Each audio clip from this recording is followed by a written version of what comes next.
educate, empower, inspire.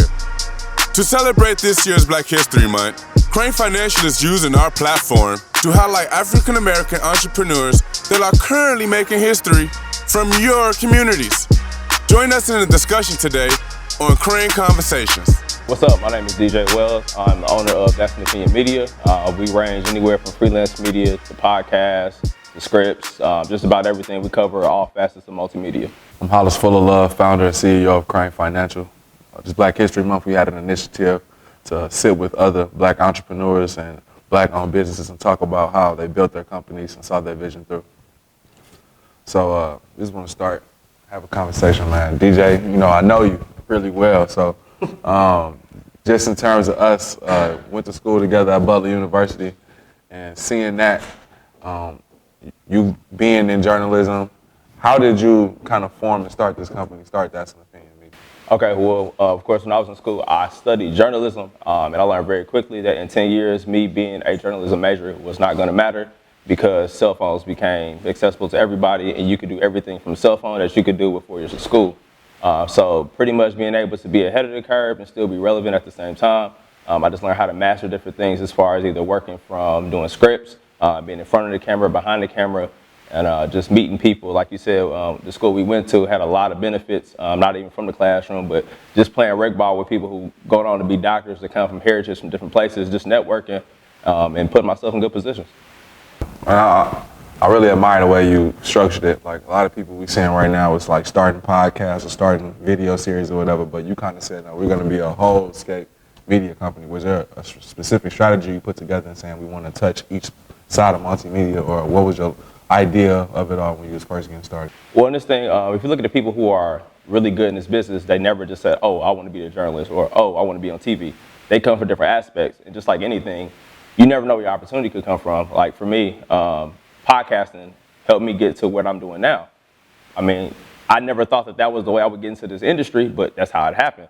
And luckily, it's been successful for me, but other people, I know people who came from IT backgrounds and now they're on ESPN. So you just got to be able to be multifaceted. Like you said, you got to be ready for the opportunity. And was it a specific lane you wanted to touch on with your company, with it being like more sports, or was it like lifestyle or fashion, or did you say, I want to touch every spectrum of the world that we live in? I just want to be honest. Like a lot of times you have these corporations that you see every day on TV. Obviously, they are behind the corporation. They can't say what they really feel. And then you meet those people and they feel the same way you do. It's like, man, that's messed up. They can't really say that because somebody's paying their paycheck. Right. Well, since I'm trying to put myself out there and pretty much treat it as a portfolio, I can say what I want to. And so that attracts more conversation and more real conversation from people than just trying to conform or be Stephen A. Smith or trying to be Shannon Sharp. It's a real conversation you have in a barbershop. We just happen to record it. All right, and then you got other people under your umbrella as well, right? So do you empower them to have that same freedom of speech as well? Absolutely. You know what I'm saying? Say what you want to say, do what you want to do. Of course, you have a platform, use it responsibly.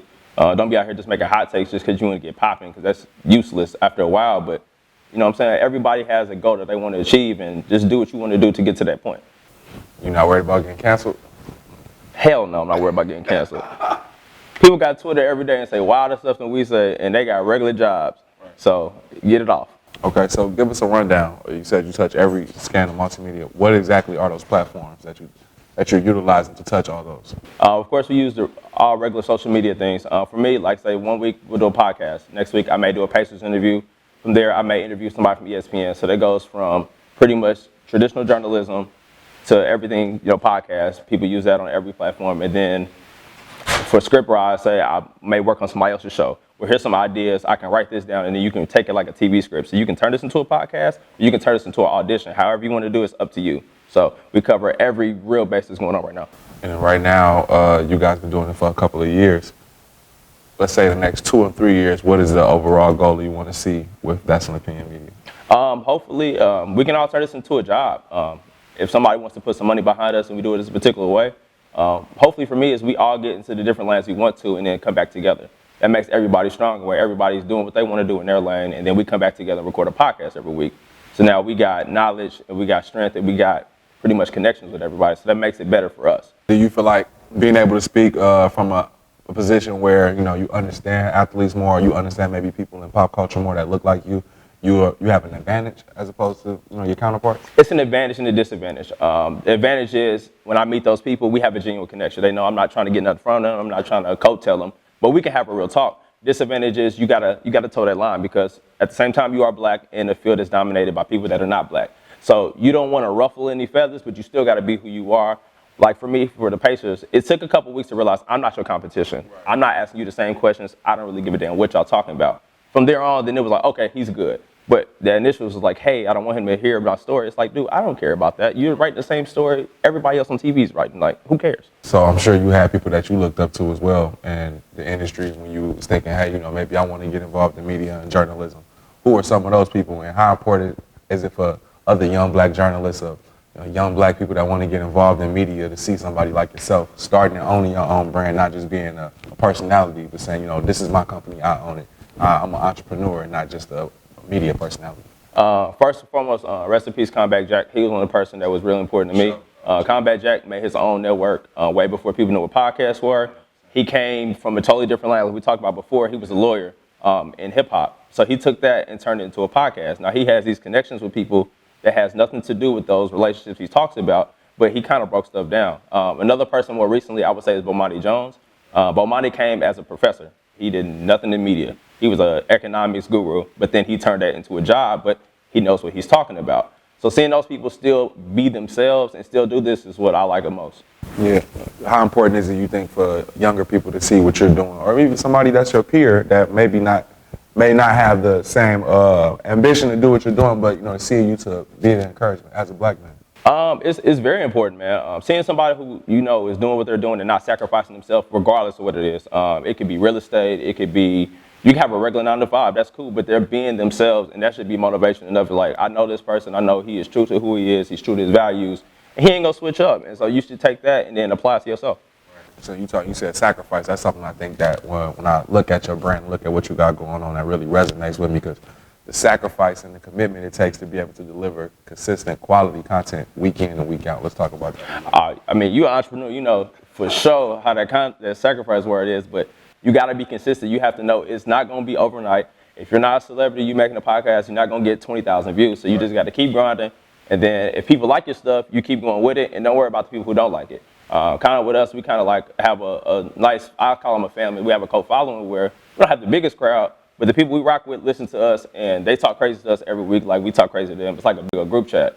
But it took time to get to that, and you got to know coming in this industry, like especially entrepreneurship, dog, you're going to fail. You're going to bust your ass in the beginning, and it take a long time to get for you to feel a little bit of a return on that. But you just got to keep grinding. You got to know what comes a part of it. You're a native in Indianapolis, Indiana. Yeah. How important is it for you to make sure that you're working with brands that's focused on Indianapolis, like, the Pacers, for example?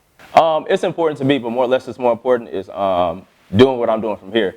Of course, there's opportunities for me to move around. Probably make things a lot easier, but for me, it's more important to be able to do it from the crib. Like, it's motivation for other people. Even if I don't make it and I fizzle out and I burn, some of the things I accomplish, somebody else can see, like, hey, this homie from the West Side did this. Right. So we can really make this happen. It may take a little bit longer, but you're still doing it from the crib. You're still impacting your community, and that's important. And at the same time with that, some people have to move around to make stuff happen for them. For sure. You can only do so much sometimes where you at. Sometimes to drag it forward, you got to go somewhere else. Yeah, for but sure. A lot of times people, especially from here, a lot of people make it and don't come back. Yeah. And that's no testament to them because they get it how they live. But a lot of times we need them people to come back and show, look, you can do it this way. You may have to leave, but don't forget where you came from. Right, yeah. You don't got to completely abandon home because you made something happen somewhere else. So I know you have the podcast weekly with Brandon and Owen. Let's talk about everything you guys have going on. Okay, so we got that podcast, That's an Opinion. We do that once a week. I have my own show that I do directly called Live with Wells. Supposed to be every other week, but we hitting it like once a month right now. We're going through some shit, but we're going to get back strong. Start beginning of the year. Just bear with us. My guy Brad handles the blog. He does a lot of column work, and we're going to do a lot of that going into next year. And then I do my own stuff that I do for the Pacers. So that can range from doing interviews to doing podcasts. So we have a lot going on right now. So what's the difference between what you're doing with the one-on-one Live with Wells as opposed to That's an Opinion podcast? That's an Opinion is very, very brash. And a lot of people who have situations and good jobs, like some of the people I talk to, work for ESPN. Right. We can't really say what we want to say there, so they can come with me and we can keep it real political, even though it's real loose. They can keep their job that way. If they come on That's an Opinion, we're not really sparing you, bro. So that's really the difference. And it's more or less a portfolio for me, so that I can switch up and do both, because I really love doing radio. I have opportunity possibly coming soon that I can do radio, so just trying to show my portfolio. All right, and show your range and being able to touch on different topics. I think it's really impressive that you looked at it, like I said, as opposed to just being a personality. You see a lot of people do that. They like brand themselves as just a personality. You was like, nah, I have a whole company. You know what I mean? Yep. And I got people that's a part of this company as well. So in some sorts, you're a leader, right? Being that leader, how hard is it, having other people having to manage their personalities or manage their schedules in order to make things happen?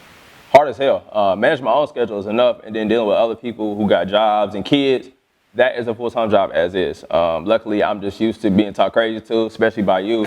So I've learned that, I can take all the brass in the ears, that as long as they know that where I'm coming from is from a genuine place, then we get past it. So I think everybody kind of get on road with that. What has been the biggest hurdle or obstacle you had so far in running your company? Timing, bro. Timing. Being able to be here, there, and everywhere at the same time is very, very tough. I got a kid. I got a real job that I go to every day too. So just being able to function all those things and still be myself. A lot of times with the podcast, like, it's wonderful that people rock with my stuff and I appreciate it. But like waking up every Monday to like 8 text messages of like, oh, you said that, that's some BS. It's like, fam, it's 7:30. I'm not really trying to argue with you, but I do appreciate you rocking with us. So I gotta take it how it is. Man, I'm sure you get a million requests every week of people wanting to go on your show. Oh no, that's the easy part. I say no. You ain't got no problem saying that. They won't say hell no. Nah, fam. We not playing them games. So in terms of like monitoring the guests or figuring out who you should have and who you shouldn't have, how does that decision go down? Just a feeling, man. If it's genuine and we think we could benefit from it equally, or if it's gonna be a good conversation that our crowd will rock with, we'll do it. With, like you said, That's an Opinion being more of a brass show, you guys are saying how you really feel. Has it been any issue getting sponsorship or trying to generate revenue from the show? No, shout out to Sun King. They were up the street from the recording, so we appreciate y'all for sure. No, it's kind of easy. A lot of times people just see if you're being active on social media and you can help them that way, yeah. A lot of times, like you said, it does push some people away, but 9 times out of 10, if that offends you, then we probably don't want to deal with you no way. So. Right. You kind of want to only deal with things that's authentic to you and what your brand speaks for. Absolutely. That's real. How important is it for the youth to see what you're doing, man? Like, would you encourage other people to go down the same path? Like I said, because again, I really don't see many people that go into media that are saying, I'm an entrepreneur. It's more so I'm a personality. Not more necessarily my lane, but just whatever makes sense for you. If you see something that you feel like you're strong and you can do that, experiment with it. If it's something you're weak at, get good at it. And then just kind of experiment that way. A lot of times people get too stuck on, I want to be a personality, I want to be an influencer. What are you influencing? Right. Now, if they take social media today, take away tomorrow, who are you? Exactly. Can you still navigate with that? Like for us, I know the podcast, we're on Instagram, but like heavy, and they're taking likes away. Mm-hmm. That doesn't mean we stop doing the podcast. But if your life and your stuff consumes and you just having a like towards your stuff, what are you going to do now? You got to be able to adapt. So I think that's important. So just find what you like. If you can make a way out of it to make a career, feed your family out of it, by all means pursue it. If not, do what you got to do until the meantime. Now, when you started, did you look at yourself as, okay, like was you consciously thinking, I'm an entrepreneur and doing this, or were you saying, this is the only way I'm going to have my own voice? Well, I looked at it as the only way I'm going to be able to be myself and show who I really am is this way.